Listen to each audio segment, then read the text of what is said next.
That's the big problem. Well, there's a lot of big problem, but you want cumulative assessments, but really what's happening is these billionaires and or huge corporations are coming into a small little township or a small little county, and there's just local politicians there, and they're outgunned. They're getting steamrolled, and then there's a lot of good examples of how the local citizens are standing up to it now.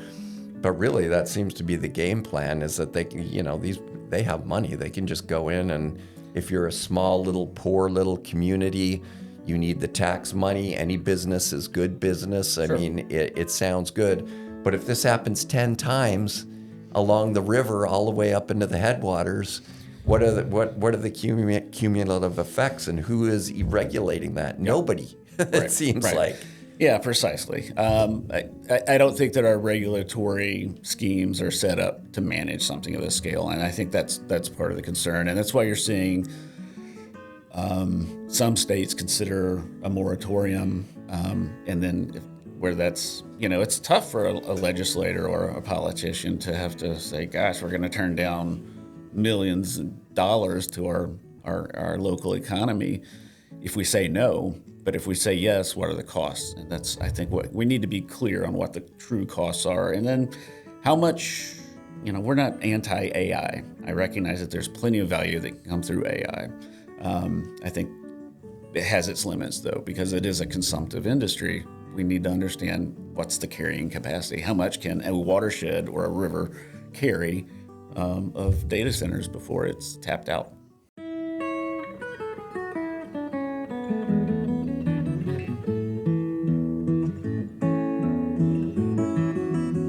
Loop to Loop is supported by Patagonia, high-performance outerwear made responsibly for our planet. G. Loomis, American-made fly rods manufactured in Woodland, Washington. Cigars International, free shipping on the world's finest cigars. Able Reels, proudly designed, machined, anodized, and assembled in the USA, crafted for chaos. Renzetti, the vice of legends. Airflow, next-gen PVC-free fly lines with new tech, new formulas, and the same obsession. Trout Routes, a fly fishing navigation app that helps you stop guessing and start catching. Hi, I'm Ross Purnell, editor and publisher of Fly Fisherman magazine. Welcome to Loop, where we make deeper connections with the people behind the magazine. Our guest today is Pat Calvert.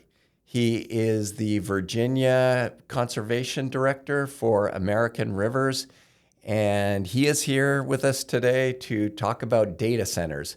Pat was quoted in the August-September 2026 issue of Fly Fisherman. You can get that. That's on sale right now. He was quoted in a story that was titled, How AI Threatens Our Rivers. And Pat's here to talk to us today about data centers, not just in the Potomac watershed and in Virginia, which is listed as the #1 threatened river in America because of data centers, but we're here to talk about data centers that are going up all over the country and in watersheds in almost every state. I just finished shipping a magazine off to press. It is the August-September issue of Fly Fisherman magazine. In it, we have a big feature story written by Andy Becker on data centers and how data centers and artificial intelligence are threatening our waterways, maybe in ways that are the biggest threats that we've seen since the dam building era, or before that, the mining era, where the whole country just ran amok in mines. And now we've got this huge, 5 years ago, we didn't even think of this.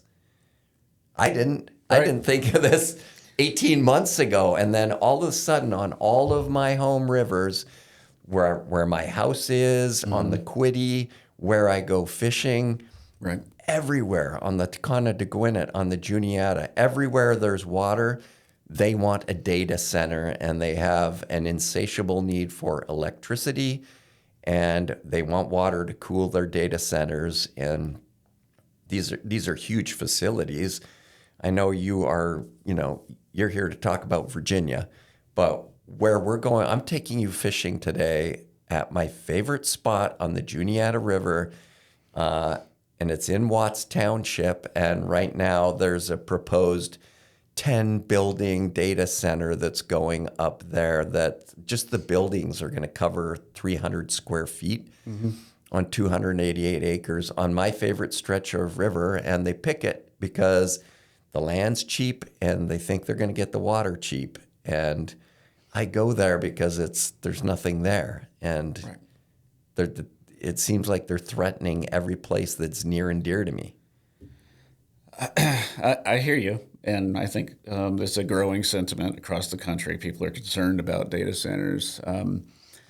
It's been over 5 years in Virginia. We've got that we've been questioning, worried about, and considering the impacts of data centers and what they might carry for local communities. There wasn't a great deal of precedent for an industry of that scale. No real precedent. And then it's largely dealt with through local zoning and permitting, which isn't necessarily equipped to deal with something of that scale. We tend to look at them through those permitting systems on a sort of facility by facility basis. Each data center is different from the next. They all have their own characteristics. They may use more or less water, more or less power than the next. And they may use a significant amount of space. But I think part of the concern we started seeing was that they're dealt with on a case-by-case basis, and there's no real cumulative impacts analysis. We're not looking at them. We're missing the forest for the trees. And we need to look at them, step back, maybe slow the roll a bit, and say, how is this impacting our rivers, for example? They draw a lot of water. And then what we found was, well, let's find out how much water. And we found that they don't necessarily tell you how much water. So we went to the state, and in Virginia, the Department of Environmental Quality asked, how much water are these facilities using? And what we found was that routinely that's hidden behind non-disclosure agreements. So we don't even know how much water they're utilizing, which caused us a little bit more concern. I'm happy to report that in Virginia, Department of Environmental Quality is now going to be provided with that information, aggregate number of how much water data centers are using, which will help us get a better understanding of impacts. But that was through bipartisan legislation that the governor signed into law several weeks ago now. So I think that's a good start. We need better transparency on how much water. And then also we need to see what's coming out of that water. And much of it gets evaporated, so that could be a net loss of water to the system. It won't be getting returned because it's going to be in the atmosphere. It might come back down in the same watershed, might not. So that would be a consumptive loss of water through evaporative processes for cooling. Hopefully the industry is taking note, and we're being more thoughtful about their use of water, reusing water, lowering their footprint, their water footprint. But just in the energy creation, there's a lot of water that's consumed indirectly by data centers because it's a hot, thirsty industry. So I think what we want to do first is just bring transparency, and then secondly, to ensure that that there are cumulative assessments and analyses of the impacts on land protection, water protection, air quality protection, to protect our communities and our rivers. That's the big problem. Well, there's a lot of big problem, but you want cumulative assessments, but really what's happening is these billionaires and or huge corporations are coming into a small little township or a small little county, and there's just local politicians there, and they're outgunned. They're getting steamrolled, and then there's a lot of good examples of how the local citizens are standing up to it now. But really, that seems to be the game plan, is that they can, they have money. They can just go in, and if you're a small, little, poor little community, you need the tax money. Any business is good business. I Sure. mean, it sounds good. But if this happens 10 times along the river all the way up into the headwaters, what are the cumulative effects, and who is regulating that? Nobody, it Right, seems right. like. Yeah, precisely. I don't think that our regulatory schemes are set up to manage something of this scale, and I think that's part of the concern, and that's why you're seeing some states consider a moratorium, and then where that's it's tough for a legislator or a politician to have to say, "Gosh, we're going to turn down millions of dollars to our local economy if we say no." But if we say yes, what are the costs? And that's, I think, what we need to be clear on what the true costs are. And then how much, we're not anti-AI. I recognize that there's plenty of value that can come through AI. I think it has its limits, though, because it is a consumptive industry. We need to understand what's the carrying capacity. How much can a watershed or a river carry of data centers before it's tapped out? I'm not anti-AI either, but a lot of the uses of AI that I see is like pure crap, let's be honest. And Agreed. just it makes me so mad to see some of this absolute garbage that they're spewing out, like celebrity deepfakes and ChatGPT girlfriends and like absolute rubbish. And for that, we have to have 50 acres of paved data centers along the river. So yeah, there needs to be some sort of thought put into this. But before we go back to big picture, can we talk just a little bit specifically about the ways that they're impacting the watershed? We mentioned that they're using water. Correct me if I'm wrong. They're pumping the water out of these creeks, rivers, and stuff like that to cool the facility, because all that data processing is hot and it's cheaper than just using air conditioning. Is that right? Or Well, why do they have to have so much water? air cooling is possible and used in some situations, but that's even more energy exhaustive. So there's got to be a balance in there. How much water, how much energy, and I don't think that's incumbent upon the conservation community to determine that. I think the industry and the regulators have to figure out what that is, what that balance is, and what's achievable without extracting too many of our resources. I don't know if that answers your question, but it is mostly just a cooling thing. And the big problem with that is if it's cooling the building, when it goes back in, it's warmer.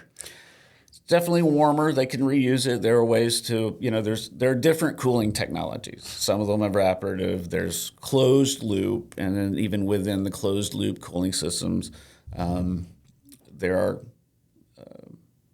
levels of efficiency. I think where we'll see most concern is during, when it's cooling of greatest need and importance, the hottest months of the year. And when our rivers typically lowest, the hottest months of the year. So we'll be entering the summer. Many of our rivers in Virginia, and I believe up this way too, are on the East Coast. We're seeing prolonged droughts, very low flows. And so I think it might be exacerbated with changes in climate that we're seeing. So what does it all mean is we're continuing to develop at a very rapid scale, very rapid pace, data centers, while our rivers are already pretty skinny. Yeah. Already skinny, already too warm. There's already problems. And then all of a sudden this new specter is just rearing its head. Beyond the fact that they're pumping water and using water to cool it, here's another thing that concerns me is like these facilities are huge. The one I was telling you about where we're fishing today, Right. It's 10 buildings that amount to 300,000 square feet. And of course, there's going to be parking lots and stuff like that. This is just beyond the fact that it's a data center. It's a development, a massive development that's right on the river. And a lot of people don't understand that when it rains and water comes off the roof and water comes out of those black asphalt parking lots, the impact that has. Sure. You know, if it's farmland, it goes into the ground mostly. But Right. you get these people don't understand. Like on the Quiddy, the water comes off the streets. Yep. It's over 90 degrees, 95 degrees sometimes. Sure. Like it's Yeah. hot water. A big storm can that comes into a urban, suburban area can raise the temperature of a local creek by 10 degrees in no time flat.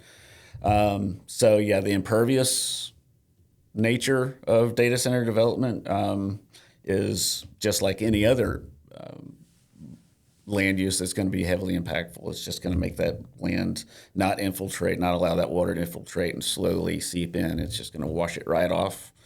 Hopefully it goes into a stormwater treatment facility, but either way, it's impactful. And where you locate them can certainly have an impact. So if they're being placed, for example, in floodplains, you say this is right next to a river, we need to be thoughtful of the location.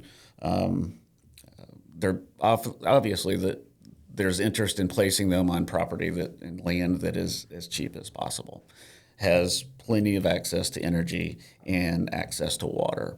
And you mentioned earlier the data centers are pulling water out of the rivers. Most of them are not. Most of them are actually pulling water from publicly owned treatment works. So they're sourcing their water from where we get our water, from treatment plants.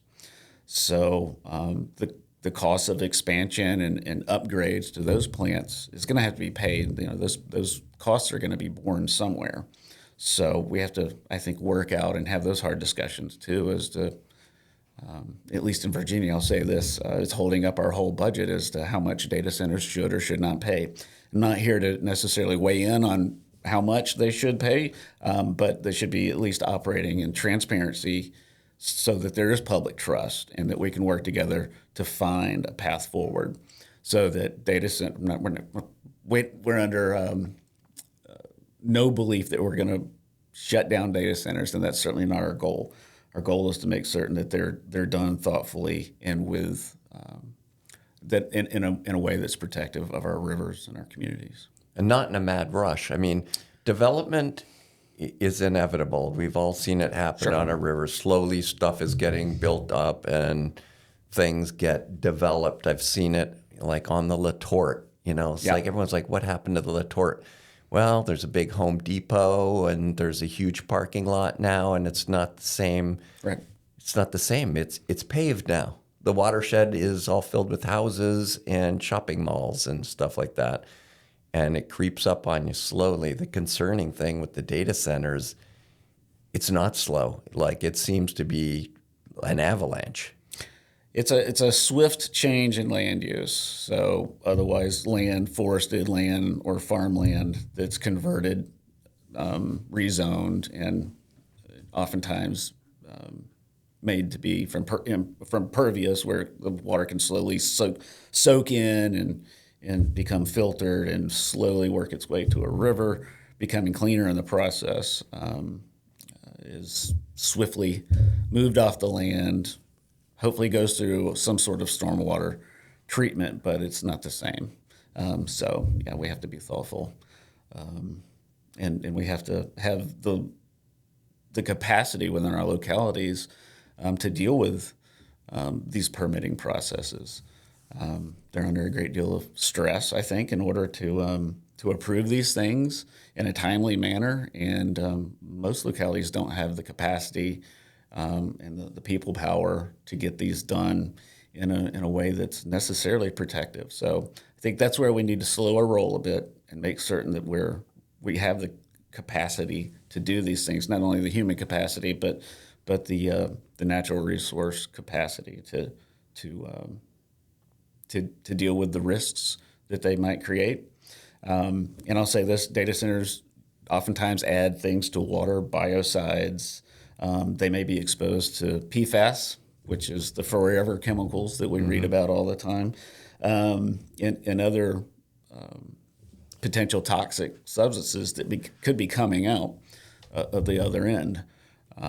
So when they're discharging that water, are they sending it back to a wastewater treatment plant that is designed to treat it, or are they pre-treating it for these materials before sending it back to our creeks and rivers? I think there's a lot of question marks about that we don't know. So slow our roll a bit. And Seems like there's more questions than there are answers. we're getting better on. I think we're getting there. I think the industry I see a bit of a change on willingness to share how much water their data centers are utilizing. That's a good start. That's a good step towards creating, I think, a better environment of trust with the communities where they're looking to develop. But we've got a long ways to go. Okay. Yep. Well, a little bit of good news. Sure. So American Rivers every year comes out with their top 10 endangered list of most endangered rivers. Correct. This year, the Potomac was number one. It is. Yep. And the Potomac is mostly in Virginia? West Virginia, Pennsylvania, Virginia, Maryland, and Washington, D.C. And you must have been involved in that decision-making process. How did that happen? So, how do you pick the rivers? Sure, yeah, that's a good question. So individuals and organizations nominate their rivers to American Rivers every year.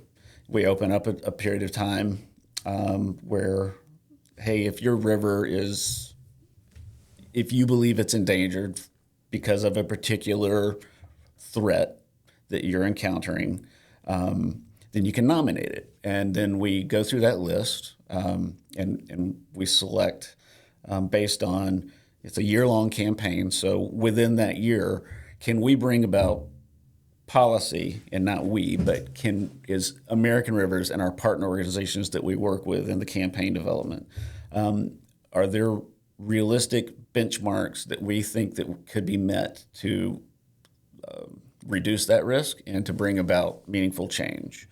And so, for example, the Colorado River undergoing all kinds of concerns. Right now, it was not selected, but it's not at the top of our minds. It's at the top of our minds. We're certainly thinking about it, but there's not necessarily, because of the process, the reviews that are going on with Colorado, it wasn't named because there's not something necessarily within the next year that we think there's not a point where we can say, okay, we can bring meaningful change. I think it's largely due to political and regulatory schemes. But with the Potomac, we were looking at data centers. It's the greatest concentration of data centers in the D.C. area, Northern Virginia particularly, the greatest concentration in the world of data centers. Over 300, and it's on track to have, I've said over 1,000, but I think I read the other day somewhere around 1,200. So a lot more data centers potentially looking to be located in that region. And so while we were looking at that, then on January 19th of this year, the Potomac Interceptor collapsed. You may have heard about this, and about 240 some odd million gallons of raw sewage spilled into the river during a snowstorm, ice storm, and so it's like, wow, okay, this is kind of a double whammy here. So that's what landed the Potomac on the top of the list.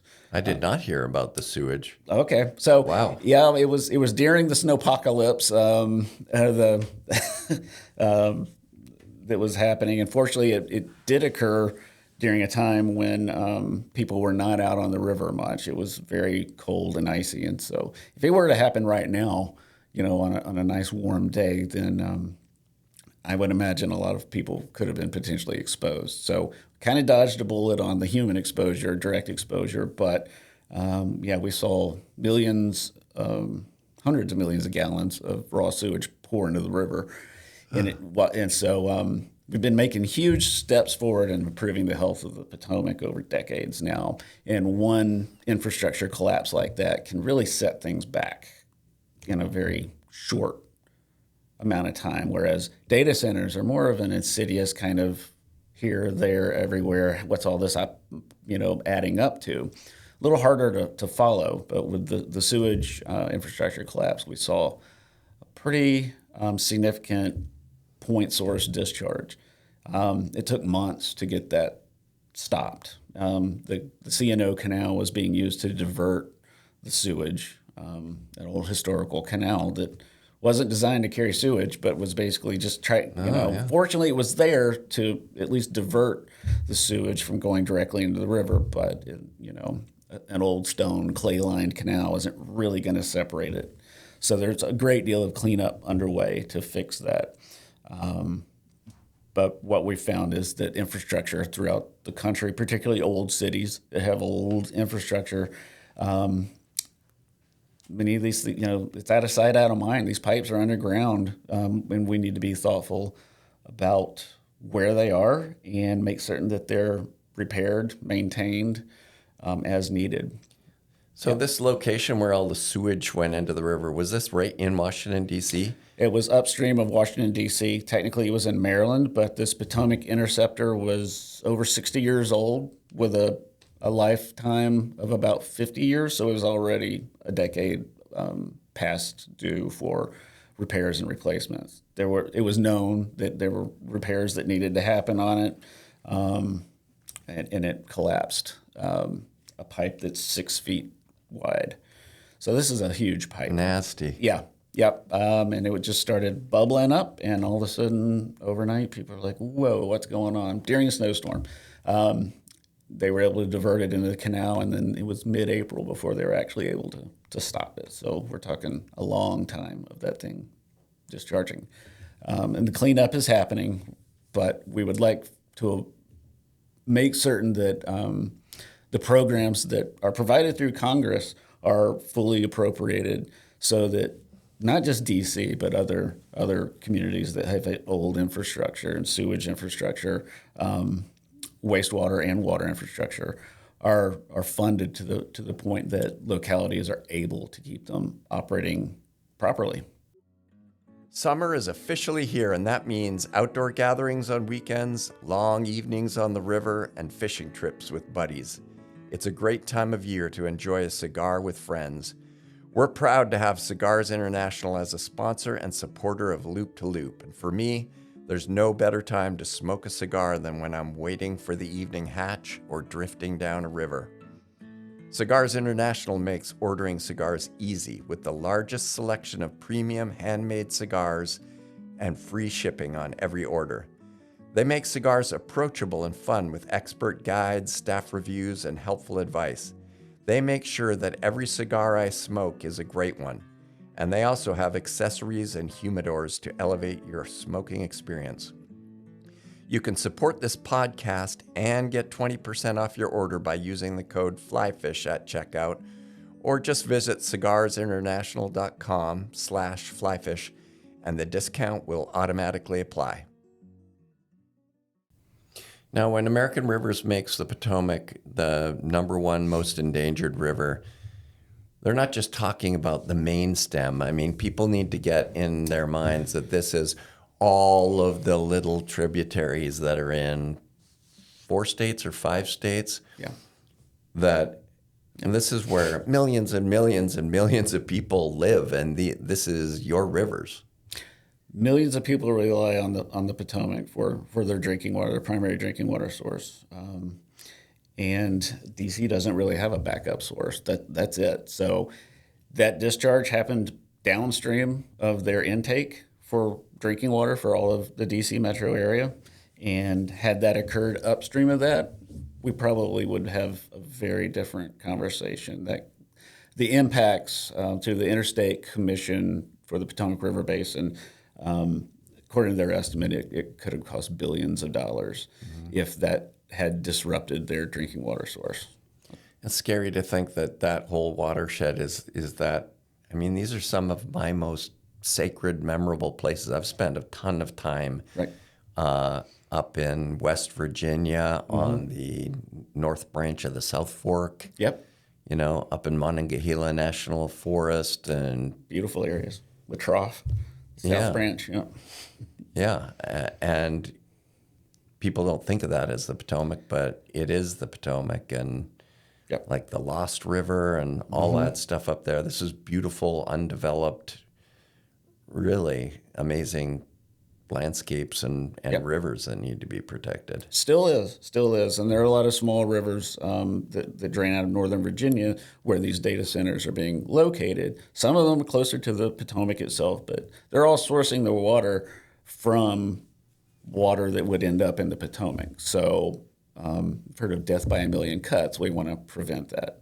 We want to make certain that every little straw that's going into the river, that there's strong budgeting to make certain we know how much water is coming out, how much is going back in, what's in that water, is it clean when it's going back in, how much is it being lost to evaporation, and just leaving the system altogether, to ensure that there are plenty of water for our source drinking water, for the fish in the water, which is of course of importance to you and me and all of your watchers here.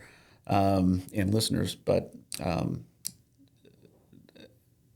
think those are the questions that we've got to answer: is how much water is okay to use for these purposes, and then what is the carrying capacity of a river to data centers? People have asked me why so many data centers there in that watershed, in that region. Is it because there's a lot of people? Or is it because there's a lot of water, or is it because that's where the seat of government is, or all of the above? Like, why there? Well, typically you need some water, you need energy source, and then there might be political reasons. Some states have created significant incentives for industry to locate there. I believe that there are political reasons, probably for the D.C. area. I can't say exactly why, but Virginia has certainly provided a fairly significant tax incentive to bring data centers. That happened many years ago. But that's grown pretty contentious. It's holding up our Virginia's budget right now. That is data center and the tax exemption for data centers is the thing holding up our budget. And it's a highly politically contentious issue for the reasons that you said. There's so much money associated with them.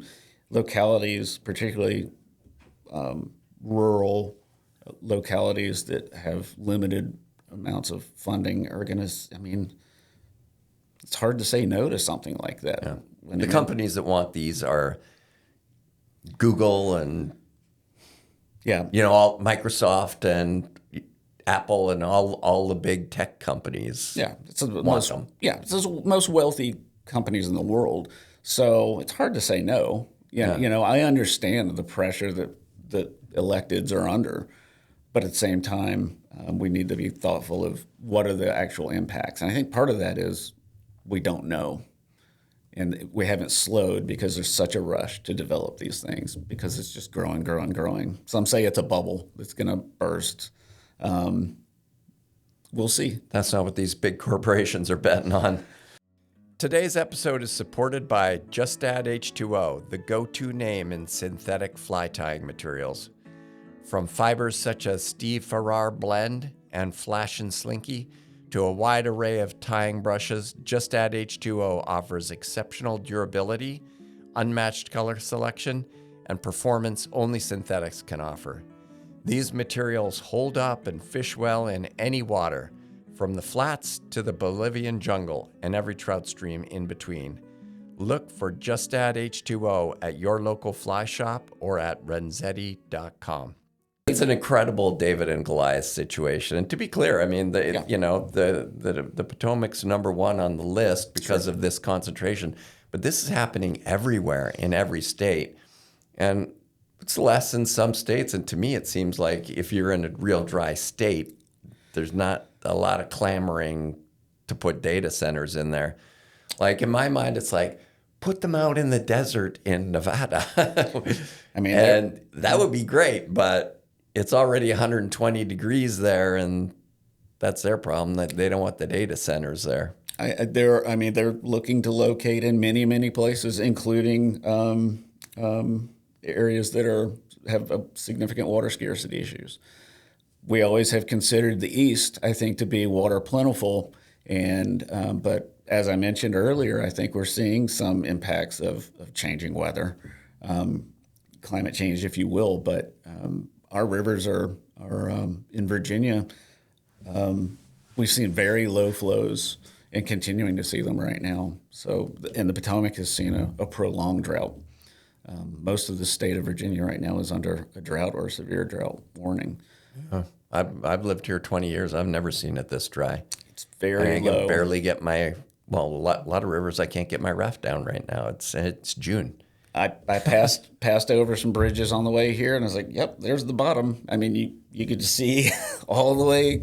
There's no depth to it. Yep. Well, it's very alarming when companies come in and want to start removing and using more and more of it. It's just troubling. Can we? I know that you're very intimately involved in the data center thing, Sure. particularly in Virginia. But can we talk about some of the other places on the list, on the top 10 list? Sure, I'll do my best. I know Virginia River's best, but I'll do my best. I may have to check my notes. A lot of time, the top 10 list, usually there's about 3 or 4 on there that I really get revved up about because I'm a biased fisherman. Sure. But the boundary waters thing, that really rubs me raw because I thought it was a dead issue, and then it comes back to life like it's a bad zombie movie. Right. Yeah, it's unfortunate, I think, and going to be of concern. It is a concern for a lot of folks. The traditionally protected areas for mining are now going to get mined, so to be seen. But that definitely, the boundary waters was one of our highest ranked, and probably not the most encouraging news that we've seen in the past couple of months. That it's opened back up to mining now. So what can we do to fight that? I would say check out our website, AmericanRivers.org, or go to most endangered rivers, all connected.org, and find out what the latest is. I think it's to be determined exactly what can be done, but we'll continue to monitor it. It's not one that I'm personally working on, so I can't say exactly. Well, I know that about a month ago, we were involved in a big push to get people to contact their senators, and it was a very close vote, and people did contact their senators, but they passed it anyways. So Indeed. Now the law is passed. Now it seems like the law's out there. Now it's just time to stop that mine specifically.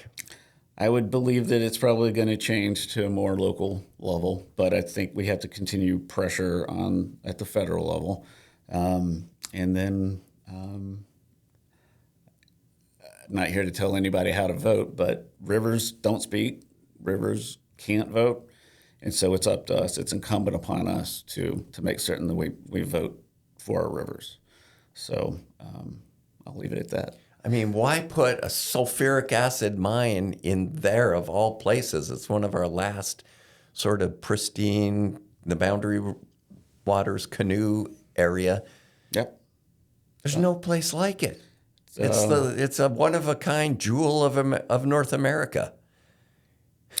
I agreed on all accounts. Yeah, it's a national treasure that we really need to be thoughtful about. But the Potomac is the nation's river, and yet it was susceptible to a giant sewage spill. So we've got a lot of protections and a lot of federal protections, Clean Water Act, I think, in place. It's important that we protect those. The roadless rule is going to have certain impacts on many of our rivers as well. There's an intent to rescind the roadless rule, which is going to expose a lot of rivers and drinking water sources for many, many people across the country to greater pollution sources. And in plenty of areas, wherever you put roads, that tends to bring people, of course, and fires tend to follow. So I think it could also create some significant increases in the likelihood of wildfire.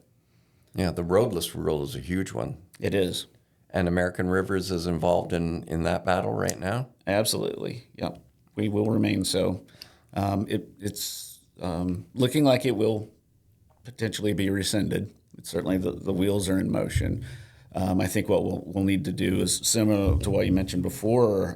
We're going to have to rely on states and localities doing their best to influence forest plans to make certain that they remain as strong as possible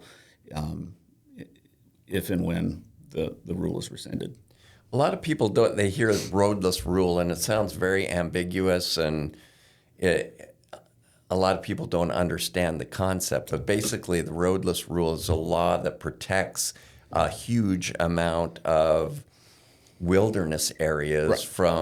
from having roads in them. They're Right. protected as roadless so that you can't develop up in there. Yeah. And that protects the headwaters of thousands of our very best rivers. And if you can't protect the headwaters, basically your rivers are screwed. So it's a very important law that's protecting the headwater sanctuaries of these areas from having roads going over them and culverts. And when roads come in, you get forest fires and erosion and all of the other problems. Like, we need to have some areas without roads, for the love of God. Yeah, and there's so much of our drinking water. So many communities rely on drinking water that comes from these protected areas, and the benefit is that that water is going to, is going to be pretty well protected.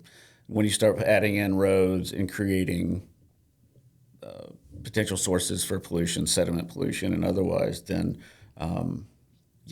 it's going to increase the costs of treating that water, and to keep it clean is going to take more work. So I think there will be impacts down the road. So I think we'll have to remain vigilant on making certain that forest plans are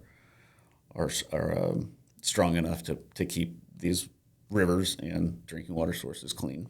Yeah, very different kind of places than what we've been talking about with data centers. Sure. These are Woods. in population centers and stuff. This roadless area stuff protects, pristine forests and headwater streams Yeah, across the country, a lot in the West. absolutely. But definitely in the West. In Virginia, we've got them in the George Washington, Thomas Jefferson National Forest, but far bigger out west where there are just massive amounts of federal lands. Yeah. Yeah, and in these roadless areas, that's where a lot of our very best trout streams in the West originate. Right. Yeah, and with you're seeing wildfires, you hear about wildfires more frequently, and so those can be pretty destructive when a forest is lost quickly. Then you bring along the sediment erosion and other impacts that really haven't been seen at this scale before. So we're in a new era. We have to, I think, adapt the way that we're dealing with our forests, and roadless areas are one very important tool to protect rivers and drinking water sources. A lot of threats, but Yeah.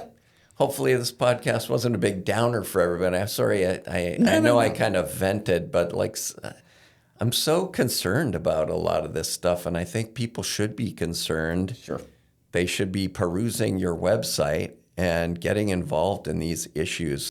I've seen recent polling saying that 7 out of 10 Americans don't want a data center near them. There's a lack of transparency and understanding. I think we can fix that. We need to create that trust about what the impacts are. And then we can work with the industry. We're committed to do so to protect our rivers. But it needs to start with a level of trust and transparency. And then I think it comes down to when everybody's understanding of what's actually happening and what the true impacts are and the cumulative impacts, then hopefully we can have a path forward to say, all right, you can build this one, but let's, maybe not this one. Let's think about placement, how much water you can use, how much energy you can use, and we'll get there. Hopefully, I hear a lot about the industry improving their cooling technology that will use less water. More of that, please. And I think that's what we need to do. Continue to hold the industry accountable, make certain that our communities are able to deal with these and are going in fully equipped and aware of the impacts that they will have on their rivers and communities. We're not going to stop data centers. No. And we're not even Not my talking goal. about stopping it. Yeah. But it's like, let's have them in the right place and let's regulate them and have laws in place to regulate them so it's done the right way to protect the rivers. It's the same with the mine. We realize, the modern world, we need mines. Sure. Does it have to be in the boundary waters?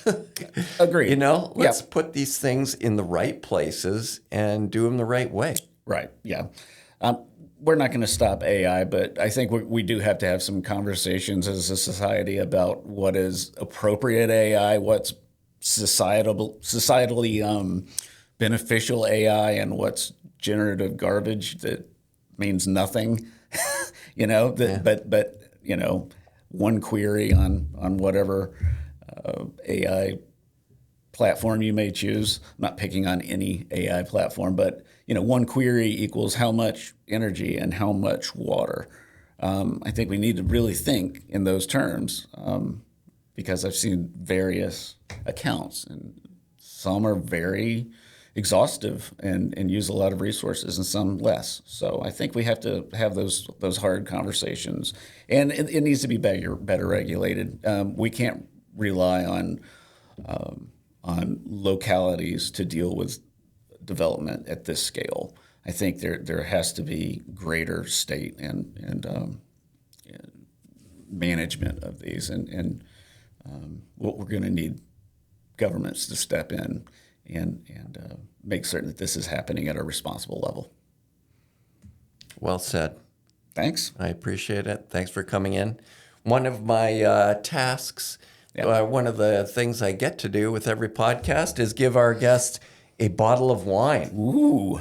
Yeah, are you a wine drinker? Well, my wife sure is. I think you're going to like this.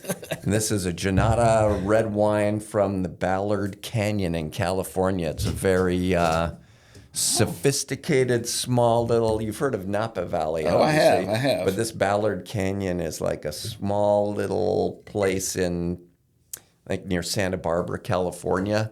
And it's like world famous for having this amazing wine. And there's only 550 cultivated acres in the whole thing. So thanks, Ross. You're welcome. Enjoy. I hope your wife enjoys it. Oh. You'll be just drinking a Coors Light? She'll get maybe a bud. Maybe a bud. Not a wine guy? Sometimes, sure, if I'm feeling randy. Well, thanks for fighting the good fight and looking out for the rivers. And it is going to be my great joy today to show you my home river. I'm looking forward to it. I've never fished the Juniata, so this will be a first one. I'm going to take you to my favorite stretch. Sweet. And we'll get a firsthand look of where they're putting the data center. Okay. All right. Then we'll Sounds catch some good. bass. I love it. Thank you, All right. Ross, for this opportunity. Thank you.